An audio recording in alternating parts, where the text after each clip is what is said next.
10 நிமிஷத்தில் பால் கேசரி. பால் கேசரி செய்ய தேவையான பொருட்களை பார்த்தலாம். 2 கப்பு ரவா, 2 கப்பு சர்க்கரை, 2 கப்பு பால், முந்திரி பருப்பு, திராட்சை, ஏலக்காய், ஃபுட் கலர் சேர்த்துக்கிறோம். சரி, வாங்க நம்ம செய்யலாம்.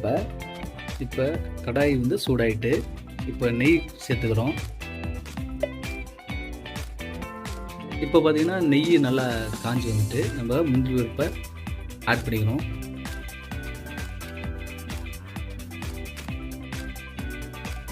பொன்னிறமாக அதை எடுத்து நம்ம தனியாக வச்சுக்கிறோம். அடுத்து நம்ம உலர் திராட்சை அப்படியே நெய்யில் கொஞ்சம் ஃப்ரை பண்ணுறோம். திராட்சையும் அப்படியே பொன்னிறமாக அதையும் நம்ம தனியாக எடுத்து வச்சுக்கிறோம்.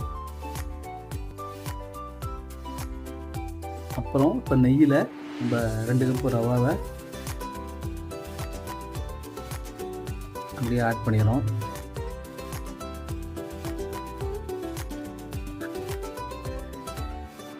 இப்போ பார்த்தீங்கன்னா ரவா நல்லா பொன்னிறமாக வந்துட்டு இதோட நம்ம எடுத்து வச்ச 2 கப்பு பாலை நம்ம ஆட் பண்ணிக்கிறோம். அப்புறம் பாலும் ரவாவும் அப்படி நல்லா மிக்ஸ் ஆகிட்டு இதோட நம்ம 2 கப்பு சர்க்கரையை சேர்த்துக்கிறோம்.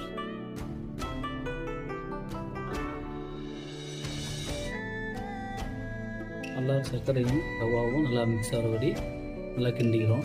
இதோட கொஞ்சம் ஏலக்காய் சேர்த்துக்கிறோம்.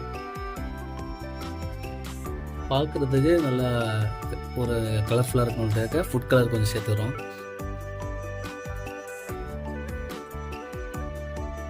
இப்போ சூப்பராக நல்லா கலராக வந்துட்டு பால் கேசரி நெய்யில் வறுத்து எடுத்த முந்திரி திராட்சையை நம்ம ஆட் பண்ணிக்கிறோம். இப்போ முந்திரி திராட்சையை நம்ம சேர்த்துட்டோம்.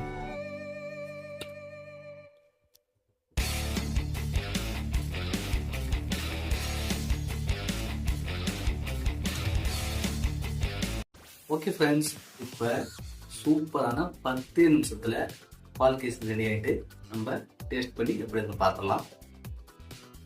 ஆஹா, பார்க்குறதுக்கே அவ்வளோ கலர்ஃபுல்லாக இருக்குது.